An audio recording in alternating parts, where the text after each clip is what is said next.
بسم اللہ الرحمن الرحیم والعصر ان الانسان لفی خسر الا الذین آمنوا وعملوا الصالحات وتواصوا بالحق وتواصوا بالصبر۔ قسم زمانے کی، بے شک بالیقین انسان سراسر نقصان میں ہے، سوائے ان لوگوں کے جو ایمان لائے اور نیک عمل کیے اور جنہوں نے آپس میں حق کی وصیحت کی اور ایک دوسرے کو صبر کی نصیحت کی۔ آج ہم سورہ العصر کی مختصر سی تفسیر بیان کریں گے۔ انتہائی خوبصورت سورت ہے، مختصر سی ہے، لیکن اس کے اندر پورا قرآن و سنت کا نچوڑ اللہ سبحانہ و تعالیٰ نے بیان کر دیا۔ اللہ تعالیٰ نے سٹارٹنگ میں قسم کھا لی زمانے کی، اور ایک بات یاد رکھیں کہ اللہ تعالیٰ قسم کھا سکتے ہیں، اللہ نے قسم کھائی ہے مختلف چیزوں کی قرآن پاک کے اندر، لیکن انسان کے لیے، مسلمان کے لیے اگر کبھی قسم کھانے کا موقع آ ہی جائے تو صرف اللہ تعالیٰ کی قسم کھائے اپنے آپ کو بچانے کے لیے، اور کسی غیر اللہ کی قسم کھانا اسلام میں جائز نہیں ہے۔ یہ پوائنٹ چلو ایک کلیئر ہو گیا۔ اچھا، سورہ عصر انتہائی خوبصورت مختصر صورت ہے، پورے قرآن و سنت کا نچوڑ اس کے اندر موجود ہے۔ اللہ تعالیٰ نے فرمایا ہے قسم ہے زمانے کی، ساری انسانیت جو ہے سب خسارے میں ہے، سارے نقصان میں ہے، اور یہ نقصان جو ہے یہ دنیا کا بھی ہے اور آخرت کا بھی نقصان ہے۔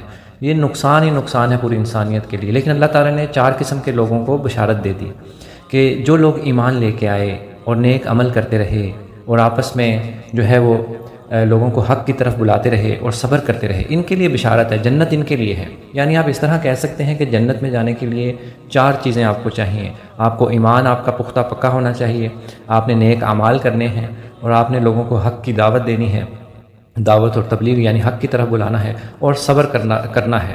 تو یہ سب 4 چیزیں ہیں جس کے اندر انشاءاللہ وہ جنت میں جائے گا، اس کا خاتمہ بالایمان ہوگا، انشاءاللہ وہ جنت میں جائے گا۔ اب ہم بات کرتے ہیں کہ ایمان، اللہ تعالیٰ نے کہا ہے کہ جو لوگ ایمان لائے، پہلی جو قسم ہے ایمان کیسا لے کے آنا ہے۔ دیکھیں صحابہ اکرام رضوان اللہ اجمعین جو ہیں ان کے جیسا ایمان لے کے آنا ہے، جیسا وہ ایمان لے کے آئے تھے، جیسا ان کا عقیدہ تھا۔ وہ شرک نہیں کرتے تھے، وہ یا علی مدد نہیں پکارتے تھے، وہ یا غوث پاک مدد، یا وہ مردوں کو نہیں پکارتے تھے، مردوں کے وسیلوں سے دعائیں نہیں کرتے تھے، وہ پیری فقیری میں نہیں تھے، وہ جمہوریت کو عین اسلام مان کے حکومتی نظام نہیں مانتے تھے، وہ لوگ جو ہیں وہ کسی ایک دوسرے کی تقلید نہیں کرتے تھے، وہ لوگ جو ہیں گھوڑے کے نیچے سے نکل جانے کو عبادت نہیں سمجھتے تھے، قبر کے اوپر سجدہ کرنے کو جو ہے وہ جائز نہیں سمجھتے تھے۔ ایسا ایمان لے کے آنا ہے جیسے صحابہ اکرام رضوان اللہ اجمعین ایمان لے کے آئے ہیں۔ پختہ اللہ پہ کامل توکل اور یقین ہونا چاہیے۔ تو ایمان کیسا لے کے آنا ہے؟ شرک سے پاک، اللہ کی توحید کو اسٹڈی کریں کہ توحید کیا ہے، پھر شرک کو بھی اسٹڈی کریں کہ بھی شرک کون کون سے ہیں، توحید کیا ہے۔ تو ایمان اپنا مضبوط کریں، اللہ تعالیٰ کے اوپر توکل اور یقین کو پختہ کریں۔ اللہ تعالیٰ ہی ہمیں جو ہے وہ روزی دیتا ہے، اللہ تعالیٰ ہی ہمیں اولاد دیتا ہے، اللہ تعالیٰ ہی ہمارا پالن ہار ہے، اللہ تعالیٰ ہی ہمارا مشکل کشا ہے، اللہ تعالیٰ ہی ہماری بگڑی بناتا ہے۔ نبی علیہ الصلوۃ والسلام کو جب بھی کوئی اہم معاملہ پیش آتا تھا، آپ صلی اللہ علیہ وسلم نماز ادا کرتے تھے۔ تو قرآن میں بھی اللہ تعالیٰ نے فرمایا ہے کہ صبر اور نماز سے اللہ کی مدد حاصل کرو۔ تو یہ ایک چیز ہے کہ ہمیں سنت کے مطابق نبی علیہ الصلوۃ والسلام کے بارے میں فرمایا ہے کہ ان کی جو زندگی ہے وہ بہترین زندگی ہے، ان کی جو آئیڈیل ہمارے لیے کون ہے قرآن میں فرمایا نا، تو اس سے ہمیں سبق لینا ہے ان کی زندگی سے، نبی علیہ الصلوۃ والسلام کی زندگی سے ہمیں جو ہے وہ سبق لینا ہے۔ جیسے انہوں نے صحابہ کی ٹریننگ کی، جیسا وہ ایمان لے کے آئے، تو ہم نے سب سے پہلے جو ہے اپنی اصلاح کس چیز کی کرنی ہے؟ اپنے ایمان کی، کہ ہمارا ایمان جو ہے وہ صحابہ اکرام رضوان اللہ اجمعین کی طرح ہے یا نہیں۔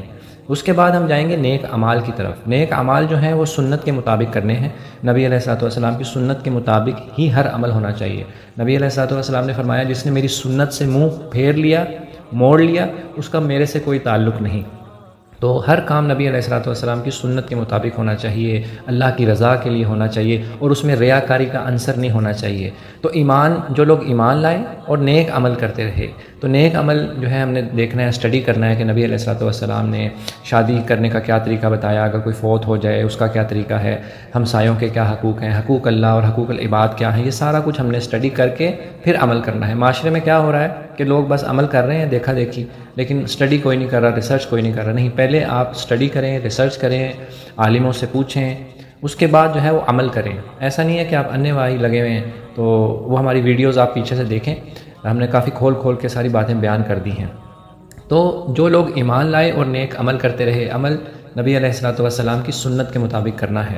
اس کے بعد جو ہے حق کی دعوت دینی ہے۔ اب مارکیٹ میں آپ دیکھیں یوٹیوب پہ بھی چینل بنے ہوئے ہیں، ہر مسجد میں جو ملے مولانائے ہیں وہ اپنے اپنے مسلک کی دعوت دے رہے ہیں، اپنے اپنے فقہ کی دعوت دے رہے ہیں، اپنے اپنے مولویوں کی، اپنے اپنے کتابوں کی دعوت دے رہے ہیں، تو وہ ان کی جو دعوت ہے وہ باطل ہے، کیونکہ وہ قرآن و سنت سے ہٹی ہوئی ہے۔ تو حق کی طرف بلانا ہے، مطلب قرآن اور صحیح حدیث کی طرف بلانا ہے فقط، یعنی اسلام کا جو ماخذ شریعت ہے وہ فقط قرآن اور سنت ہی ہے۔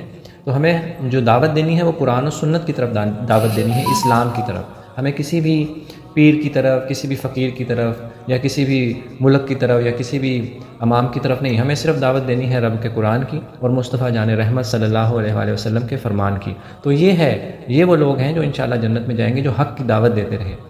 اس کے بعد آپ کو ظاہری بات ہے پریشانیاں آئیں گی، آپ اسلام کو فالو کر رہے ہیں، آپ حق کی دعوت دے رہے ہیں اور لوگ آپ کو جھٹلا رہے ہیں، تو پریشانیاں تو آئیں گی۔ تو اس کے بعد آپ نے کیا کرنا ہے؟ صبر کرنا ہے، ٹھیک ہے؟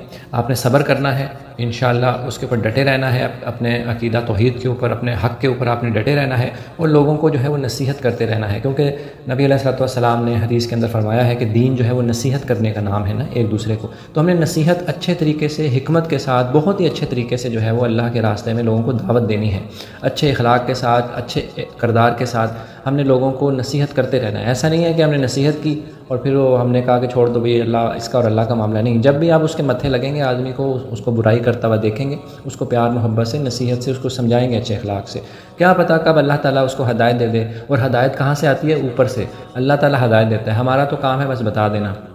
تو ہم نے حق کی طرف دعوت دینی ہے، اور کچھ مصیبتیں پریشانیاں آئیں تو اس کے اوپر صبر کرنا ہے۔ اللہ تعالیٰ نے فرمایا ہے ان اللہ مع الصابرین، اللہ تعالیٰ صبر کرنے والوں کے ساتھ ہے۔ تو یہ سورہ العصر ہے، بہت ہی خوبصورت۔ اللہ تعالیٰ نے پورے قرآن و سنت کا نچوڑ اس کے اندر بیان کر دیا ہے کہ جو لوگ ایمان لے کے آئے، نیک عمل کرتے رہے، حق کی دعوت دیتے رہے اور صبر کرتے رہے، تو یہی لوگ جو ہیں وہ کامیاب ہیں۔ اس کے علاوہ سارے لوگ جو ہیں وہ نقصان پہ ہیں، گھاٹے پہ ہیں، خسارے میں ہیں۔ تو ہمیں چاہیے کہ ہم اسلام کا مطالعہ کریں، صحیح معنوں میں جو ہے وہ اس کو سیکھنے کی کوشش کریں، اپنی مادری زبان میں قرآن کو پڑھیں، احادیث کو پڑھیں، پہلے اسٹڈی کریں، بعد میں عمل کریں۔ اللہ تعالیٰ ہمیں قرآن کے اوپر عمل کرنے والا بنا دے، قرآن کو پڑھنے والا بنا دے، نبی علیہ الصلوۃ والسلام کے فرمان کو پڑھنے والا اور اس کے اوپر عمل کرنے والا بنا دے۔ یا اللہ ہمیں دنیا اور آخرت میں کامیاب فرما۔